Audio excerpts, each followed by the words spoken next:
Good afternoon. Welcome to this event here. Before introducing our speaker, I would like to recognize His Excellency U.S. Ambassador Richard Mills, a very good friend of this university. And I would like to also introduce my very good friend, Mr. Perch Abkaryan from Fresno, who was appointed as Honorary Consul of the Republic of Armenia in Fresno in October 2014. He's the Executive Director of Physician Relations at Community Medical Center in Fresno. Last October, he took a group of 22, if I'm not mistaken, physicians and dentists to Armenia to host a medical education conference and to provide free medical care in rural areas. They'll be repeating that this coming October with a group of 32, so a significant growth. He's a holder of Master of Science in Health Services Administration and teaches undergraduate and graduate courses in Public Health Administration, Managed Care, and Finance in the Department of Public Health of California State University, Fresno. He's a very good friend of AUA, and last January he helped us. It was really instrumental in organizing a visit to California State University, Fresno, where together with President Castro, we signed an agreement between the two universities for exchange of students, faculty, and researchers, and so on. And also a community event in support of the university. So I'm very pleased that Mr. Abkaryan is here with us, and he's actually accompanying the congressman. It is a special honor for me personally and for the university to have our speaker today, a long-time supporter of the Armenian community and a member of the Congressional Caucus on Armenian Issues. Representative Jim Costa was sworn in as a member of the U.S. House of Representatives representing California's 16th Congressional District in January 2005. Raised on a dairy farm in Fresno's Kearney Park area, Congressman Costa is a third-generation family farmer. As a member of Congress, Congressman Costa has applied his farming background to fighting for valley water, agriculture, and the economy. He serves on the House Agriculture and Natural Resources Committees. A product of Fresno County Schools, Costa is a graduate of San Joaquin Memorial High School and has a bachelor's degree in political science from California State University, Fresno. Before being elected to the U.S. House of Representatives, Congressman Costa served for 24 years in the California State Legislature. Congressman Costa has continually urged the administration Congress to appropriately recognize the Armenian genocide. He has a close working relationship with Armenians throughout California's Central Valley and the nation, and he works regularly with the Armenian National Committee of America. It is my distinct honor to welcome you.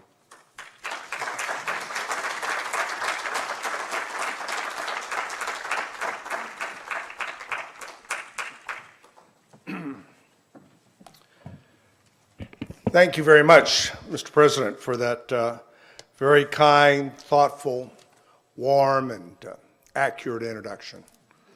It is indeed my pleasure to be here at American University of Armenia for a host of reasons. First of all, I am always excited when I get a chance to be in university campuses, whether it be in California, around the country, or in a special place like Armenia, to get a chance to interact with students, with faculty members on what an incredible journey that you have embarked upon. 25 years of this university coincides with the 25th anniversary of the independence of Armenia. And it's fitting and appropriate that the American University of Armenia provides such a leading role, providing not just the educational background, but the opportunity for leadership of future Armenians graduating from this university, students who will come here, who will get their degree, possibly go on to get their master's degree, and interact in ways that brings value added. So I want to congratulate you, each and every one of you. You're playing a role. And for the students who are visiting this summer, terrific. We have a benefactor, a good friend of mine, Ed Cashin, who's provided an endowment here for AUA to provide continued exchanges of students and faculty members. And there are many other programs that the President informed me of this afternoon that are ongoing, with endowments that are taking place and private contributions that are being made that all add value. And let me just start with something that I tell students every time I get a chance to interact and meet with you, because this evening is no exception. I want to keep my comments somewhat brief, but I'd really like to have a conversation with you, because I will tell you one thing is for sure. In all the times I've had an opportunity to give speeches, and you might think that for over 24 years in the state legislature and 12 years now in Congress, I've given a lot of speeches. I've never, ever learned anything from hearing myself speak. It just doesn't happen. But I do learn when I get a chance to converse and exchange. I learn what your thoughts are, what your ideas are through the questions and the give and take. So I'm looking forward to that part of that. But what I tell students, and a lot of them are interested in politics, maybe are fancying a career in politics or in the diplomatic corps, like our ambassador or our consul general. And they're always looking for the inside track. And I always say, look, two things. One, there's no substitute for hard work. Trust me, I've tried most of the shortcuts. They turn out to be long cuts. And secondly, always focus on treating people the way you'd like to be treated yourself. The overwhelming majority of the time it's reciprocated. But hard work, keeping your word, and knowing how to communicate well with others are really the keys to success. And I also tell the students this: guess what? I want you to be successful, each and every one of you here. The faculty that have committed their lives to the profession of education want you to be successful. Your parents want you to be successful. And I want you to be successful. When I'm in the States, I tell the students this: guess what? You graduate, you go on and plot your career goals, your path, and you succeed. America succeeds. In Armenia, it's the same thing. You do well here, you graduate, you plot your path toward whatever career goals you seek, and you're in almost in a rebirth of a country. I mean, when you think about it. I mean, Armenia, of course, is a very old country, the first Christian nation in the 3rd century. One time expanding from the Baltic to the Caspian Sea. And you think through those 1,000+ years of history, and all the wars and all the challenges and that the Armenian people have been faced with, and you look at now, in essence, like the phoenix, a rebirth that has taken place 25 years ago. And for the students and for the faculty, you're at the foundation. You're rebuilding a country in a way that truly gives you an opportunity to to make Armenia a shining example, not just in this part of the world, but throughout Eurasia and throughout this big planet we live in. And believe me, we have a lot of challenges. We saw the situation a week ago in the failed coup in Turkey. We've seen the situation that we've been dealing with in the Middle East with Syria and the civil war that is really 4 different wars that are taking place. The challenges with terrorists, not only in this part of the world with ISA and Daesh and Al-Qaeda, but in Europe and in America. Attacks that are going on that really deal with a lot of challenges that we have in our own country. So these are difficult times we face, whether it's here in Armenia or whether it's in Europe or whether it's in the United States. You know, I'm reminded of the old Chinese proverb, may you live in interesting times. Well, we sure are living in interesting times.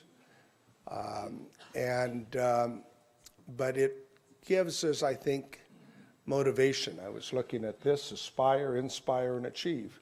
What's that? That's motivation. It's motivation for AUA and for the students and the faculty that are here. You want to aspire to reach your goals, and you want to be inspired to think that your goals are worthwhile. And you know that to be successful, you have to achieve. And in many ways in America, we are in a transition, but I think the transition we're facing in the United States today is similar to a transition that's going on around the world. And that is the basic sense of whether or not people have faith in their institutions. What do I mean by that? Well, you know, we've got the oldest democracy in the world in the United States, but there is a very disconnect between many people, especially young people, in terms of their institution of governments. Over half America today, well, let me back up. How many of you here read a newspaper? Raise your right hand. Daily. That's pretty good. How many get your information or news through watching the evening news, some network news? Raise your hand. Well, I'm inspired. I'm inspired now. Because over half of Americans, unfortunately, get their information not from a newspaper of reputable source or from a network news of reputable source, but over half Americans today get their information from social media. And that's disconcerting for me, who's always every day trying to figure out a way to solve problems. And where you're trying to solve problems, the facts matter. And we are in a post-mortem fact age. A colleague of mine said a couple of weeks ago in a meeting that we were in The Hague, he was describing that as a part of the Brexit, trying to explain the Brexit vote that had just taken place a few days earlier. What does post-mortem facts mean? It means where facts don't really matter. I was telling my colleagues here a bit ago, when I debate my opponents every 2 years, running for re-election, and I think they're crossing the line in not telling the truth. I say, you know, you're entitled to your own set of opinion, but you're not entitled to your own set of facts. Well, today, facts don't seem to matter. I mean, how else can you explain Donald Trump talking about thousands of Muslims jumping up and down in New Jersey when the World Trade Centers were collapsing, when there is absolutely no shred of evidence that that ever happened? And there are a lot of other exaggerations or just outright lies that are made. I mean, so much so that we now in American politics every other day have fact checking, so that when a person running for an office says something, they say, well, you know, was this something that actually happened or not. But yet, when a large percentage of the population have a disbelief in their institutions, whether it's their institution of government, whether it's their institutions involving their religious organizations, main problems that we've had with the various religious organizations, or there's no faith in some of the education institutions. I mean, when you can create a university that's not a university and the degree doesn't mean anything. And so when you have a breakdown that you have fundamentally as to whether or not institutions can perform, then you get, I think, an erosion of confidence, in fact, that these institutions can be successful. And therein lies the challenges we're having in the United States. It's part of the challenges we're having in other parts of the world. I mean, let's face it. Democracy is not easy. It isn't. It never has been. And so this 25 years now of an independent Armenia, trying to move forward with a democracy that gains the trust and faith in the people, is a challenge. And it's a work in progress. But guess what? The oldest democracy in the world, America, where you'd think we'd perfected it by now, you know, we say in order to form a more perfect union. Well, we're never going to have a perfect union, but each day we, as elected officials, endeavor to form a more perfect union, realizing that the goal is to make better opportunities for the next generation of Americans. That's what I try to do in my job. People say, well, what do you do as a congressperson? And I say, well, you know, there are 435 members of Congress. So there are 435 variations of how the job is done. But the fact is that if we're successful, we first have to be problem solvers. Number two, we have to be advocates for our constituency, because that's who elects us. So if we're not the advocates for the people who elect us, then who is?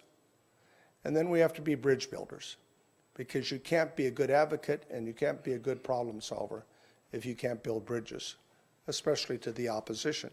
Because ultimately, at the end of the day, a democracy to be successful has to understand the art of the compromise. We call it the art of the political compromise. I gave a speech on the House floor about that a year ago. And I said, what's happened in the House of Representatives, the People's House, to the art of the political compromise? Or has it become a lost art? Because we don't do it very well anymore. But yet we had a whole country that was founded on a basis of compromise. And today, we talk like that's a bad word. And a lot of the political dialogue, you know, disses compromise. But yet, our Constitution was formed on a basis of compromises. Our Bill of Rights was formed on a basis of compromises. Even the location of our capital was part of a compromise. And today, we seemingly forget those things in America. So when I think of my first visit to Armenia, stepping foot on Armenian soil yesterday, I think in some ways I've come home. And you say, well, what do you mean by that? Well, first of all, I've been following the challenges that Armenia has faced since the collapse of the Soviet Union in the late 1980s and 1990 and 91. And then these former blocs that were part of the Soviet Union declaring their own independence and how they have fared. And I have, I think, a special concern or relation because I grew up in Fresno, California, and I affectionately refer to where I grew up as the land of William Saroyan. My name is Aram. And you have to, how many of you here have been to Fresno? See, a lot of you know what I'm talking about. Fresno's a good reflection of all that the positive things that we have in California and America, and a lot of the challenges, the poverty and the other things that we wished were better. But what I love about Fresno and the Valley, we call it the Valley, the San Joaquin Valley, really the richest agricultural region in probably the world, is the people. The people are immigrants past and immigrants present. And after all, that's what America is. It's a land of immigrants. Every wave of immigrant group that has come to America has made America a better place to live. The first Armenians came to America in 1881. But after 1915, after the first genocide, yes, it was a genocide that took place in the 20th century. And of course, we know what Adolf Hitler said when he was planning the Holocaust for the Jews, when a general once asked him, "What will the world say?" And of course, Hitler referred to by saying, "What did the world say when between 1915 and 1922, 1.5 million Armenians were slaughtered at the hands of the Ottoman Empire?" So facts do matter. But the valley that I live in has been made richer because of these wave of immigrants. And of course, after 1915 and the diaspora of the Armenians in this part of the world, a lot of parts of California and the East Coast benefited from that very sad story. And they came there with not much more than the clothes on their back, escaping persecution, but with a deep desire to have a better life for themselves and their families. And so I suspect many of you here tonight have your own stories that reflect that diaspora. Not speaking the language, little education, if any. I know my grandparents that immigrated from the Azores Islands at the turn of the last century did not speak English, and 3 of the 4 of them were illiterate all their lives. But they came to live the American dream, to have a better life for themselves and for their families. And that's been as de Tocqueville noted back in the 19th century, perhaps one of the great strengths and stories of America. People coming from all around the world, having the freedom and the opportunity to succeed or fail. And I think the majority of those immigrants have succeeded. Some succeeded and failed, and then succeeded again and then failed. But they always had the opportunity to try. And what we need to do in America today is to ensure that we keep that beacon of light available for future immigrants. And so the political dialogue that we're hearing this year in America is of deep concern for me. I wonder what literary greats like William Saroyan would say by this dialogue today, or Roger Tatarian, who another noted Armenian who ended up heading up the communications post at Fresno State, are other incredible giants who understood that we should never ever take our freedoms for granted. And so here, as students, as members of the faculty, you're creating an opportunity for the future of Armenia. And that opportunity is exciting. It should be exciting. You should take great pride in your efforts and in what you've accomplished in 25 years. Thinking about with opportunities, with greater freedom, with greater partnerships, with the ability to notwithstanding the difficult neighborhood that you live in, see a future of Armenia with strong partnerships with the United States, with other countries in which you have like minds, and to build on that partnership. So really, I'm here to learn.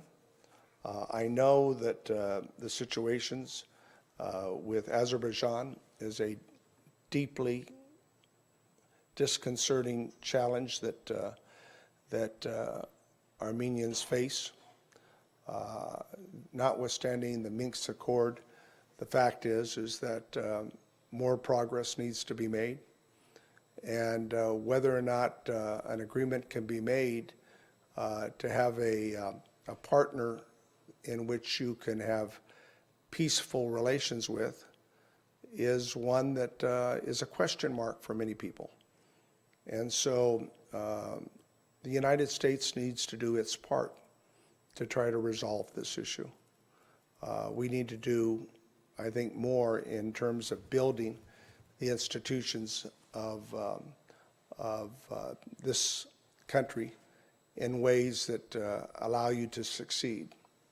So I will continue as a member of the bipartisan Armenian caucus in Washington to do my part to build better bridges as we continue to move on our relationships, because that's part of my job. So at this point, I'd really like to open it up for questions and comments because you've been very patient.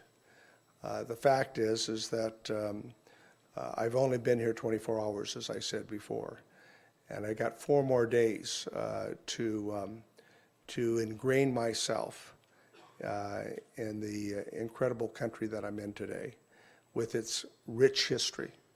So I told my sponsors here that from now on you should call me Jim Costigan. I may be an Oldar, but I've been with Armenians most of my life. So I feel like I'm a part of the community.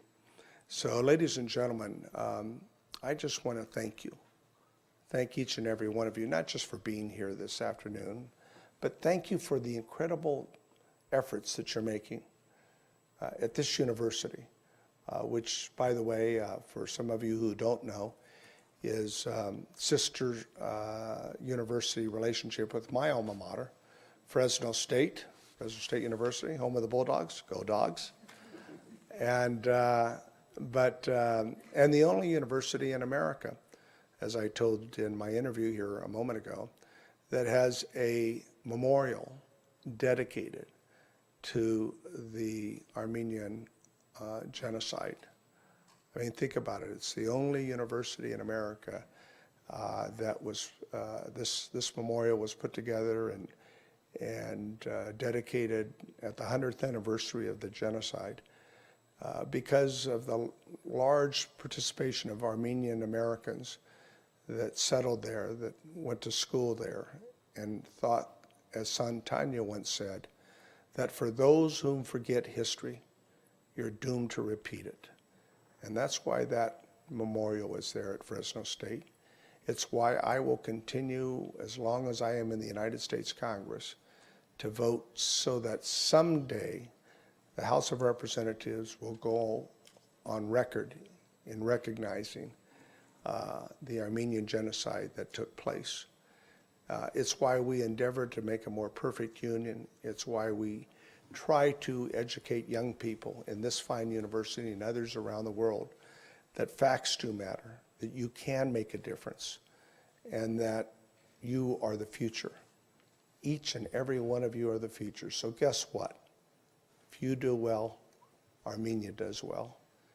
And if the students in America do well, America does well. And that's why we're counting on you. Thank you very much, ladies and gentlemen.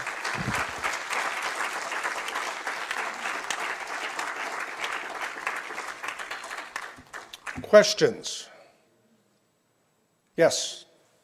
Please use the 2 microphones. Thank you so much. My name is Soren Sargsyan. I'm graduated from AUA actually in 2008. Currently working as a TA and a researcher at Tufts University, Fletcher School of Law Diplomacy. And my question is about the Freedom Support Act. I'm sure you know about the act, and adopted in '92, and about Section 907 initiated by Senator John Kerry in 1993. As you may know, the act said that the US government cannot provide any assistance to Azerbaijan as long as it's keeping the border of Armenia closed. And as you may also know, after 9/11, American president asked the Congress and Senate to give him an opportunity to provide some military assistance to Azerbaijan. And in his waiver, that every year American president is signing a waiver and sending it to Congress and Senate, he's saying that we can support Azerbaijan, but Azerbaijan cannot use our assistance against Armenians or against Nagorno-Karabakh. During the 4-day war in early April of this year, I'm sure you know about it, near Armenian Karabakh village actually, Talish, 2 Azerbaijani professional warriors were killed, and both of them received military education in the best universities, military universities of the United States. So as a congressman and as a representative of California, we have so many Armenians there, I just want to ask you to send this information to Pentagon, to State Department, and probably to the White House. And if you need more evidence on that, I'll send some information directly to your office. Thank you. Well, thank you, and I think that was more of a statement than a question. No, that's okay. But it's important because it falls along the lines for both Republican and Democratic candidates who have run for president over the last 25 years, avowing that they will recognize the genocide. And then when they're elected, because of the relationship with Turkey, it seems to never happen. I was hoping that President Obama in his last year would take this opportunity to do so, as he's done a number of other things that seem to, because he's no longer running for election, to put risk aside. But on this one, he hasn't yet. And that's only to say that politics in our process has often trumped, or at least the convenience of those politics, agreements that we have signed.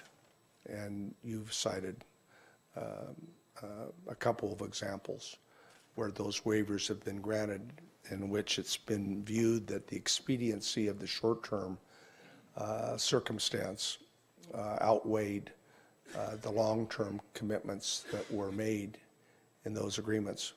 I do know, and the ambassador and I have been talking about it, we're going to talk a little bit more, that Secretary Kerry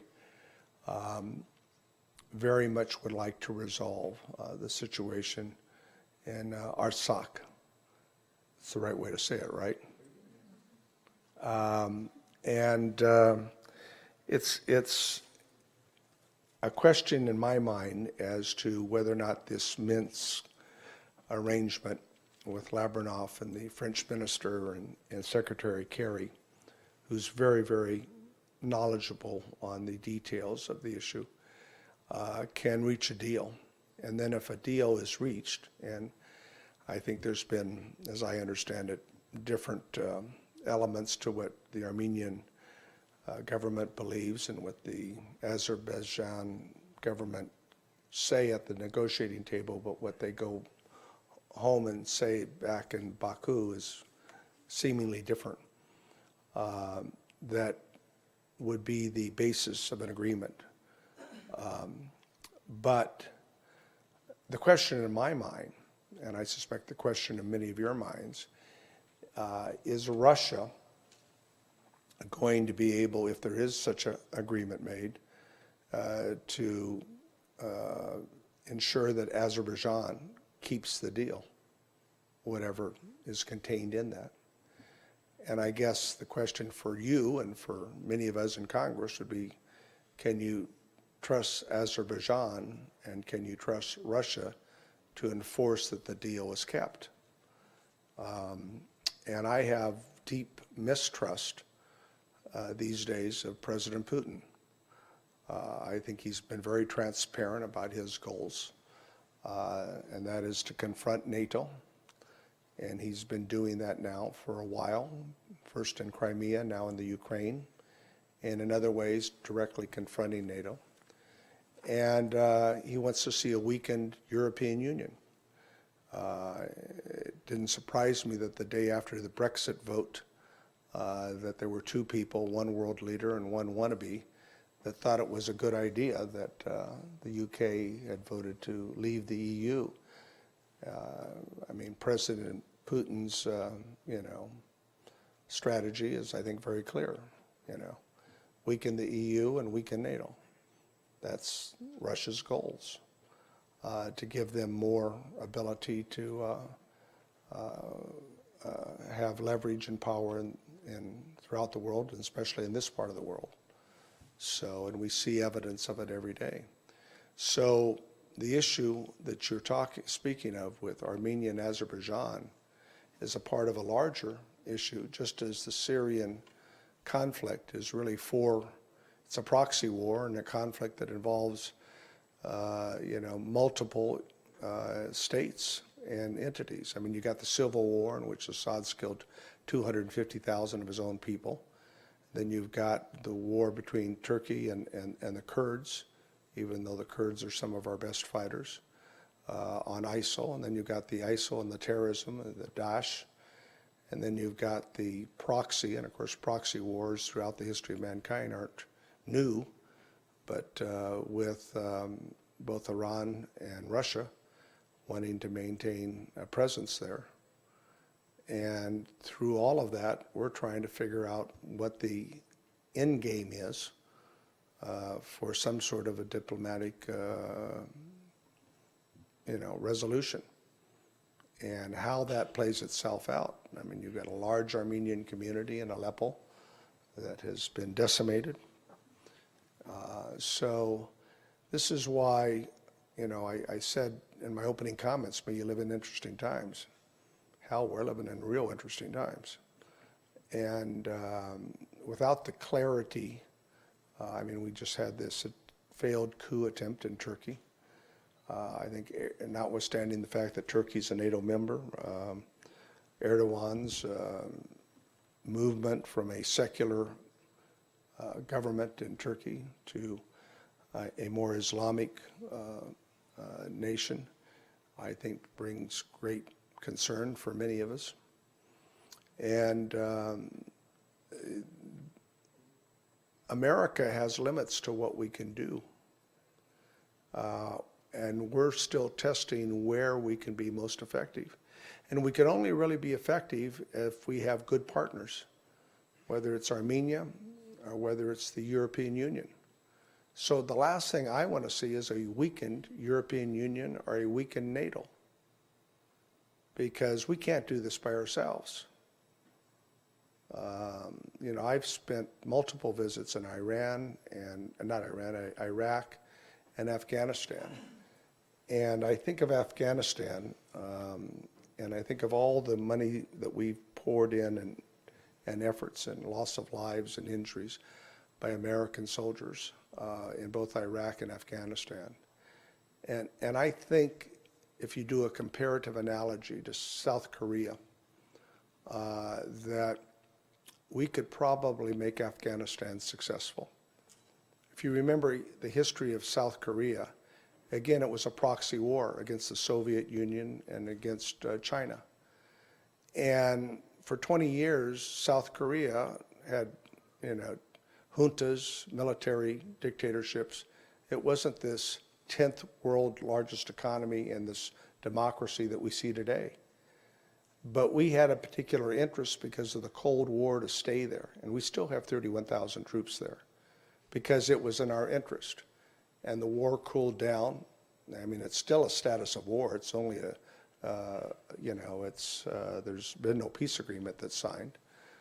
And if we wanted to stay in Afghanistan and make that sort of commitment for the next 25 years, and that's what I mean, I think we might be able to make that kind of stuff. But the American public doesn't want that. They don't see a threat. They see a threat with terrorists, but they don't see a threat that it's in our interest, that somehow the Soviet Union was going to bomb us, so we needed to have a presence in South Korea to protect Japan and to protect our interest in Asia. And so that's a real challenge that we have today, is it gets back to political will. And that's why we can only be successful when we have partners, and there's the political will to be clear about what our goals are, and then to follow through on them. That's not a answer to your question, but you didn't have a question, so. Next question. Yes. Now we got someone here on the mic here. We got two people on the mic. Hi, Congressman. I wanted to thank you very much for being here, but also thank you for your for honoring the memory of Saul Montelidian earlier this year with your statement on the floor of Congress and by visiting his gravesite. It meant a lot to a lot of people that the memory of those who avenged the genocide was recognized, especially by you, who are right there in the middle of his resting place. I was really honored to be able to lay that wreath at his resting place, and it's a remarkable story of an Armenian hero, and to think that he would end up moving and living in San Francisco and being buried in Fresno is something that we take great pride in those of us who live there. Wanted to ask you a little bit about sort of the U.S. position in helping or supporting Armenia in its, not only its development, but in establishing security in the region. And I think that comes from trust in the region, what you said earlier about facts matter. And what can we do hear from Armenia, but what else can be done? And I know you've done quite a lot to sort of help move the American agenda forward in terms of recognizing the Armenian genocide.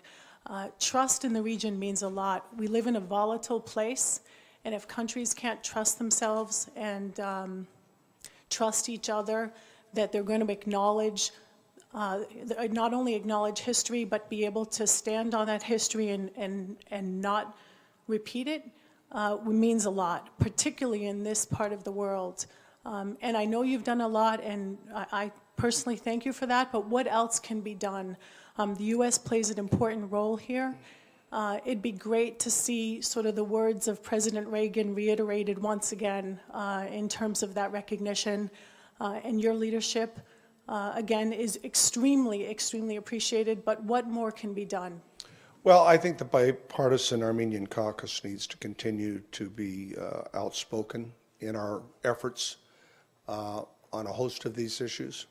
But beyond that, for those of you here, how many are American citizens?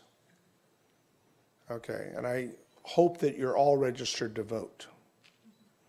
And I hope you're all going to vote in November. Because we have a very interesting debate, and I'm not going to go into the aspects, although if you asked me, I would, of the qualifications of the two candidates. But having said that, the debate that's going on in our country, really, if you listen carefully, whether people are hedging on facts or not, is about, do we want to move back to a more isolationist America, which is what Mr. Trump is proposing, which really runs counter to what has been part of Republican Party doctrine for 50, 60 years, going back to President Eisenhower after World War II. He says, I'm going to tear up these trade agreements. They're not good deals. Want to build a wall and our southern border. And, you know, maybe we should or maybe we shouldn't stay with NATO. But, you know, they damn well ought to pay their fair share and then some. I mean, this is more than just empty rhetoric. I think there is a segment of the American public that really thinks that, you know, certain people don't like us anymore. Fareed Zakaria did a very interesting piece a couple of weeks ago about the whole issue of terrorism. And the title of his piece was, "Why Don't They Like Us Anymore?" You know, Americans, we're a bit vain and proud. We like to be what? Liked. I don't know that that's a bad thing. I mean, most people like to be liked, I think. And as a country, we like to be liked. And what, you know, Fareed Zakaria was talking about in his piece is that this is really more than that. This is a fundamental civil war, if you can call it that, between one view of Islam and another view of Islam. One view of Islam that wants to go back to the 15th century, and it's the fight between the Shia and the Sunni, but it goes beyond that. And another part of Islam that accepts the modern world. And more people have been, Muslims have lost their life in this terrorist fight. But what can be done to your question? I mean, people need to get involved. Americans are going to, this is going to be, I still think, a close election. I'm very fearful. Secretary Clinton, for all her faults, and under full disclosure, I'm a superdelegate and I've endorsed her. And I'm not big on having a family legacy, but for me, the choices are very clear. I think we'll have an acceptance of what has been post-World War II role that America has to play, and especially today as the only superpower in the world. Some think that she may be more aggressive than President Obama. I don't know if that will be the case. We would have to see if she becomes president. But at least it accepts a role of America being involved in all of these issues and in this part of the world. But I think Trump is really playing to a part of America that really thinks, you know, we've tried our best. We tried Iraq. We tried to create a democracy. Didn't work. Lost $1 trillion and a lot of American lives and injuries. So why should we bother? Europe, they ought to figure out how to take care of themselves. You know, why should we bother? I mean, this is the campaign rhetoric that has, unfortunately, been a large part of the discussion this last year. So what can we do? I think it's going to be very clear what happens if Mr. Trump's elected president. We're going to withdraw more. We may take quick action, and he'll learn that quick action has always one guarantee. And what's that guarantee? The law of unintended consequences. It always is there. And so Americans need to be more educated about what's going on around this world and the challenges that this world faces and the role we have to play. And we have to be clearer and more definitive about what role we want to play in those challenges. 2 years ago, the planet clicked 7 billion people. And by the middle of this century, we'll have 9 billion people. And the whole question is going to be the sustainability of the planet. And in this part of the world, when you have so much tension and so much animosity that has been built up over decades and centuries, i.e., Armenia and Azerbaijan and Turkey.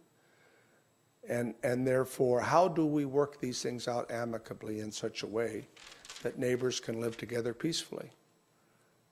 And when people are fighting battles that go back hundreds of years, you know, it's someone smarter than me that's going to figure out how you bridge the gap. Next question. Should Turkey's NATO membership be revoked? Well, that depends who you ask. I think clearly there are those who feel that that question should be brought to the forefront. And I think there are members in Congress that wonder, what level of cooperation are we really getting, especially as we see the government moving to a more of a non-secular type of authoritarian rule or autocracy. Some say that Erdogan is moving towards or has moved toward and suspending freedom of press and speech. And we'll see where he takes this, and only time will tell as to whether or not that should be considered. I mean, it's always been viewed as Turkey has been going all the way back to the Cold War with the Soviet Union was kind of, this hedge where Europe and Asia meet. But that was with a secular Turkey. And presidents were willing to overlook the issues like the Armenian genocide and other things as long as Turkey kept its end of the bargain. I think politically that will be a discussion depending upon in what ways Erdogan goes now in terms of dealing with the leaders of the failed coup attempt. He's talking about reinstituting the death penalty, as you've heard. Of course, the EU would not be willing to accept Turkey, although I'm not so sure Turkey's concerned about being accepted into the EU anymore. So, I mean, a lot of factors come into play. And it will really, I think, be largely based upon Turkey's actions in the next several years with the next administration as to whether or not that issue is revisited. But there are bigger issues that NATO has to face, and that is reinstituting the commitment that NATO members have made and whether they're going to stand up. Let me give you a factoid. I'm very big on factoids. I was telling it to the ambassador in a conversation we had a little bit ago. For all the shortcomings one may look at with the European Union and NATO, the last 72 years has been the longest peacetime period in Europe in 1,000 years. Think about that. The last 72 years has been the longest peacetime period in Europe in over 1,000 years. And I would owe it to 4 factors. The Marshall Plan after World War II to rebuild Europe, the Bretton Woods Agreement, the establishment of NATO, and the establishment of the European Union. And I think those 4 things, those institutions, well, one's not an institution in terms of the Marshall Plan, but have created the stability to allow now 28 nations that historically at various times over the last 1,000 years were at war with one another. And we look at this part of the world and we wonder what are going to be the key solutions to ensure that the neighbors here in the Caucasus can live together and put aside those animosities that go back centuries. And that's the challenge. Next question. Yes.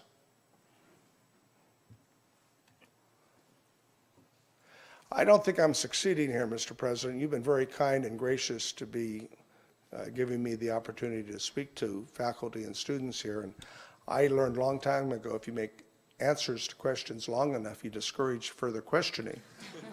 But it's not seeming to work here. Arta Kambaryan, teaching here at AUA. I'm an energy guy, and I know... Talk a little more into the mic. You're teaching here at the university and you're an energy guy. I got those 2 things. Yes, that is true. And I frequently give my students this problem. to calculate how much energy would the world need if everyone would spend like the United States. And That's not a good example.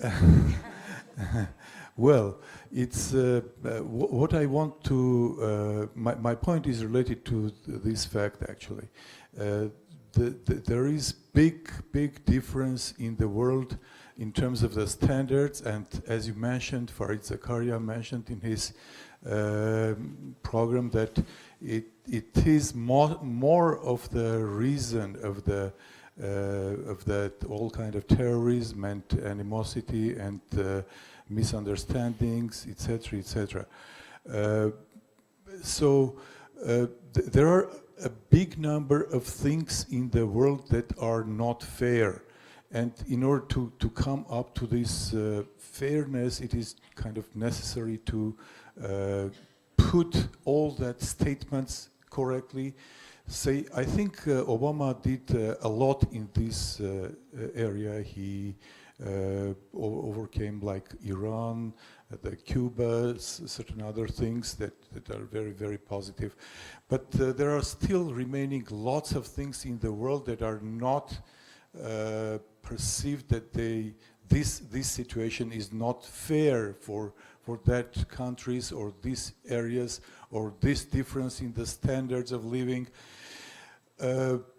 Don't you think that that kind of a statement that this is what this is the direction that where we need to go to get everything kind of as much as possible fair and just be able to it will give a chance to people around the world to understand that we are moving in the right direction and United States is doing that in the right direction and we can solve it. As Obama said, yes, we can do that. So it is kind of necessary to make a statement of the movement towards the fairness in the world. We're 25 years from the collapse of the Soviet Union, but we are still very far from the real democracy, very far from the real normal good standard of living. And these are all questions are worrying lots of people and making them wonder why did all this happen and how we are going to move forward. What is our future? It's a complex question, probably. No, that is, and certainly, you know, I guess it starts with one's view of the world.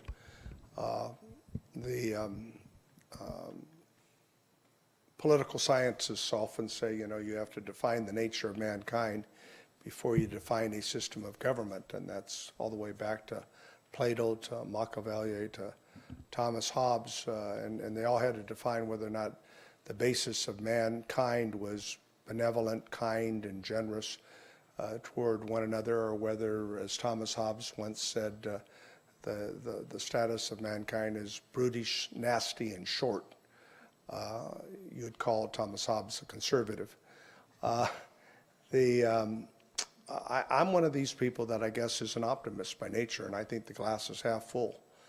But I worry about how you go from 7 billion to 9 billion people and you talk about the sustainability of the planet and the challenges. In California, we've now moved to you're an energy guy, over 30% of our energy in California is renewable. And the governor has set a goal in the next 15 years that 50% of our energy will be renewable. And we conserve a lot more. And yet, you know, America consumes far more energy than most of the rest of the world on a percentage basis. We're trying to get better at it. But the inequities that exist, and let me be clear about it, it's part of the problem in America. I mean, the inequities that exist 25 years after Armenia declared its independence and the other satellites of the Soviet Union are, as both Fidel Castro and Mr. Putin said, the great calamity and catastrophe of the collapse of the socialist republics. I think that's a direct quote almost. But the fact is that life is, President John Kennedy was asked one time about this question, and he says, you know, well, at some level, life is not fair. When President Lyndon Johnson in the 1960s declared the war on poverty, it's interesting, even something benevolent as trying to eliminate poverty, we first in America have to declare war on it, the war on poverty. And a lot of good efforts were made to try to reduce poverty in America. At that time, it was about 17% of the population was under what we gauge as the poverty level. Today, it's a little less than 15%. So we've spent all this money and made all this effort, and we've only been able to lower the gauge about 2.5%, 3%. And it's part of the reasons that we have problems, even after a civil war and a civil rights movement in the 1960s, that we still are challenged with race issues in America. But it's more complex than that, simply race. It involves poverty. In Fresno, I live in the downtown area, and I go to my local barista about 6 in the morning to get my Starbucks, right? And the newspaper, because I read a newspaper every day. Actually, I read 2 or 3 newspapers a day. And what do I see? I see 3 or 4 homeless people. The pathology of homelessness. This person that killed 3 policemen in Baton Rouge a couple days ago was diagnosed suffering from post-traumatic stress syndrome from the time he had spent in Iraq.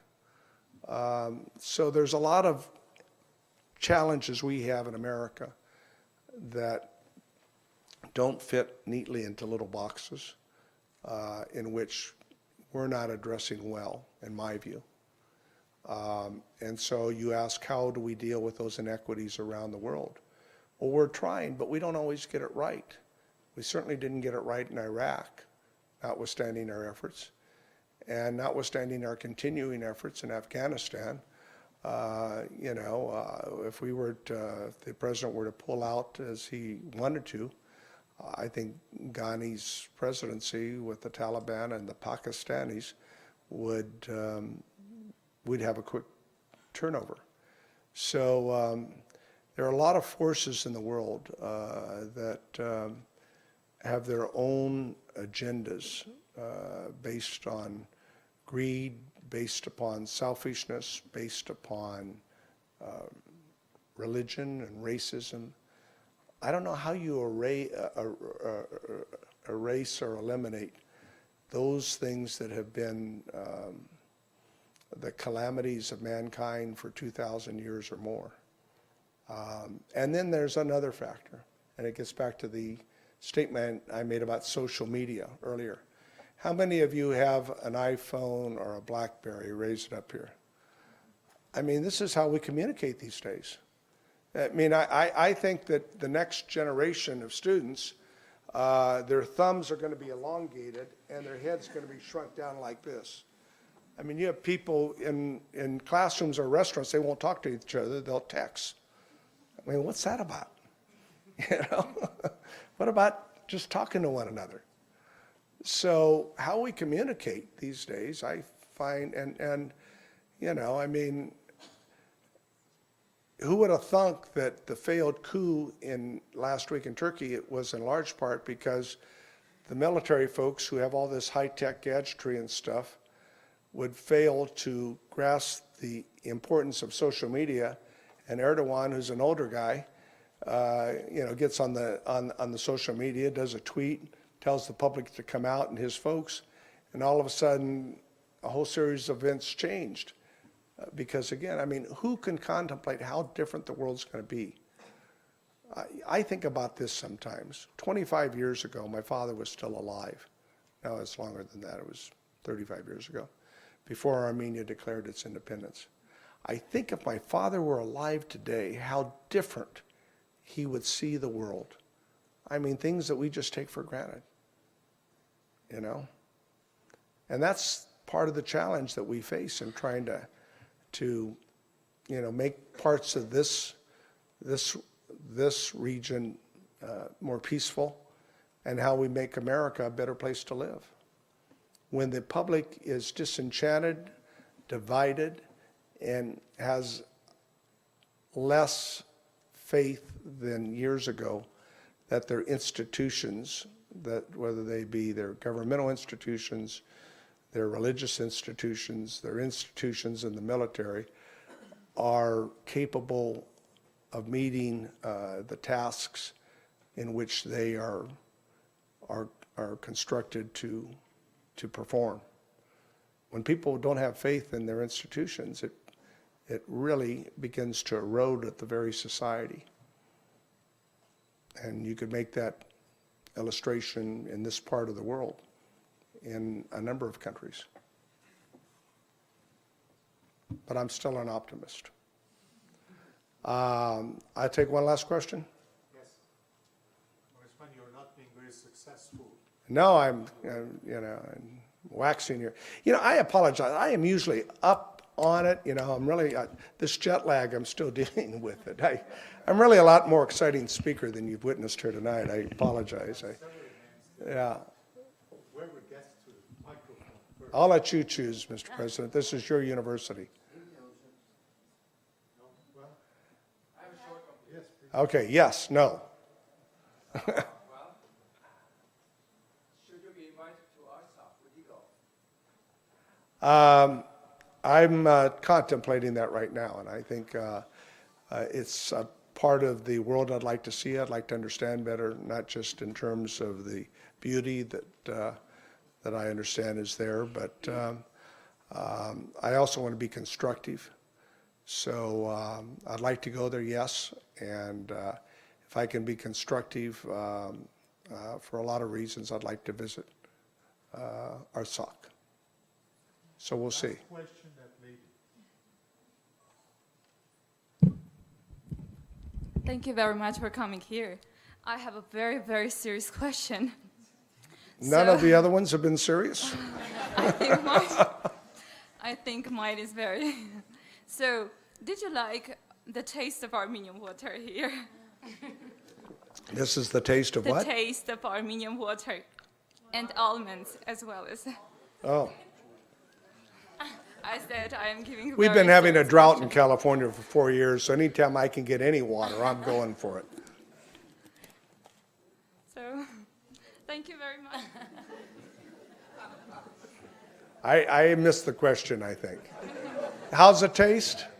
The taste of water, of Armenian water. I want to go up into the mountains and see some of the beautiful places here in Armenia. I'm sure they got great tasting water there. I mean, bottled water is, when I went to university, people wouldn't think of buying water because you had water all over.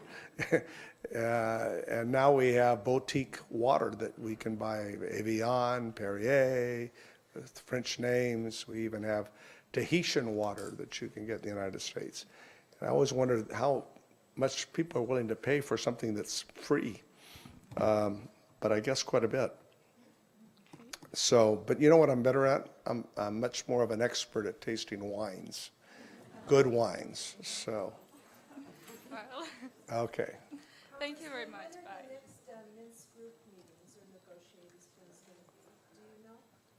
Let me ask the ambassador. I was trying to get an update on that. The next meeting since the May meetings. Right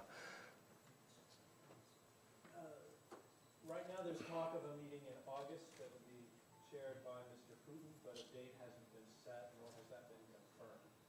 In the interim, there'll be discussions between the three co-chairs and the two governments to set a date and see if a meeting in August is worthwhile having. So that's where we are. By the way, when the ambassador was introduced, who's doing a terrific job, and I applaud him and the embassy staff for their service to our country, and my friend Bears, we didn't give them the proper shout out. Let's give them both an applause for their good work that they do.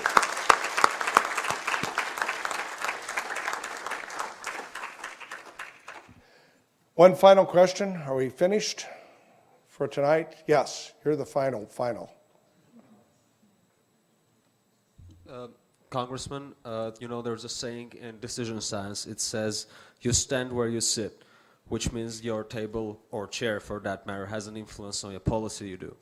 So getting back a little bit to the statement of yours that Mr. Trump being a president would well, probably lead to isolation. Could we assume that More isolation. more for that? Okay. But I mean, that's part of American publics is, the reason he's being successful in part is he's playing to a sense of what a percentage of Americans are just tired of being involved, seeing little return for it, and not being liked. Yeah, but I mean, And I'm generalizing in that statement.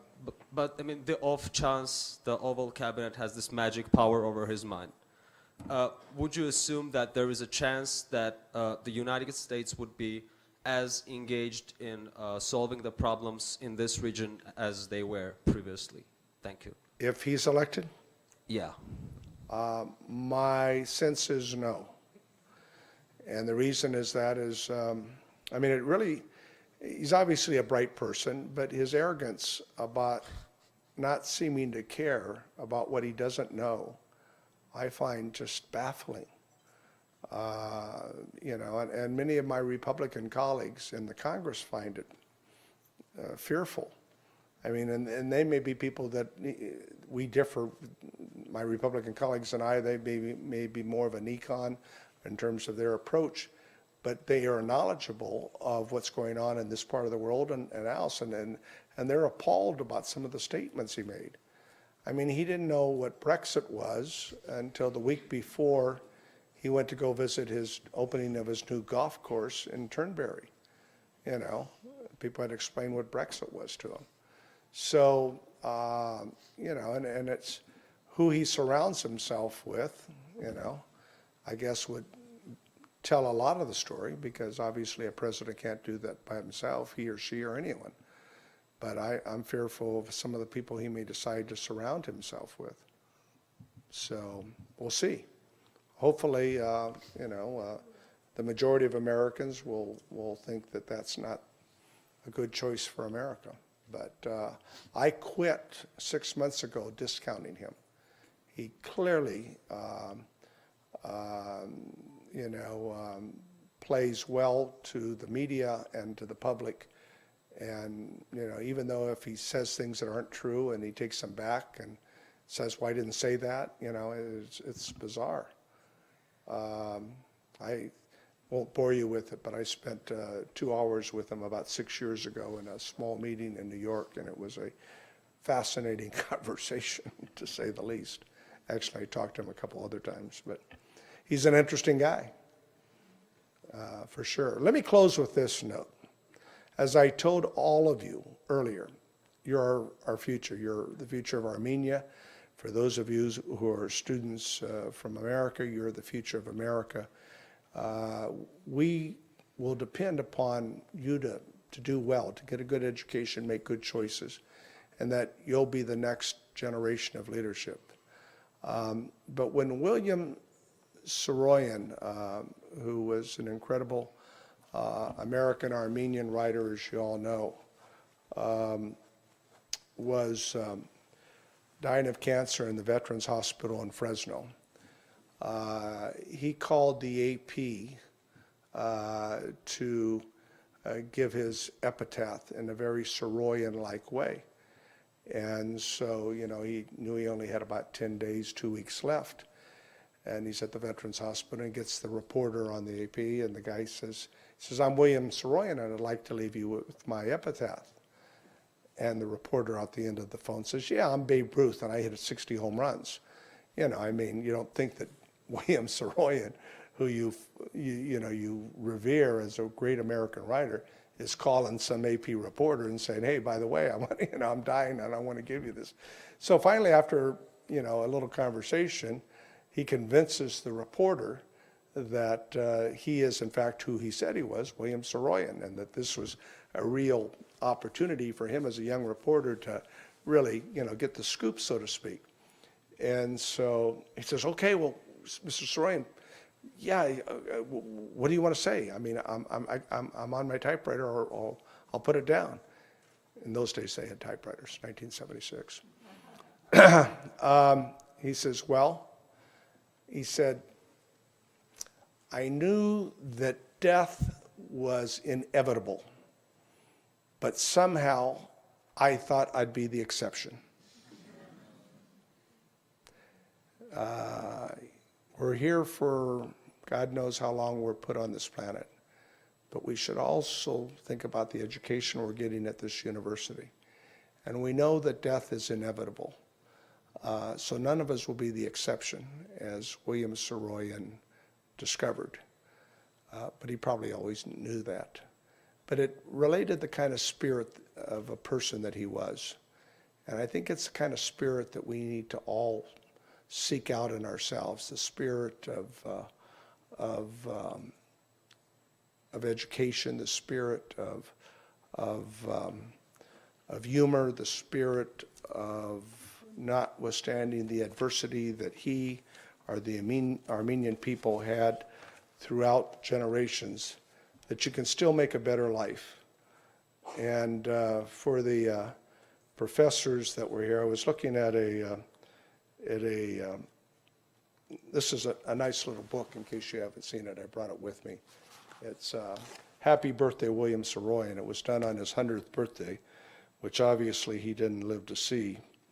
But I thought there was he writes about Armenia, my sweet Armenia, and then he digresses into his view of his numerous visits here, and he, let's see if I can find the quote. I had the quote here a moment ago, but he talks about professors and the people that he truly enjoyed being around, which is people who every day work hard to make a difference in their lives and their families' lives. Here it is. Professors teach in classrooms. I went to people and talked to them in vineyards, streets, and elsewhere, and learned from them. We all learn from each other. Thank you, William Saroyan.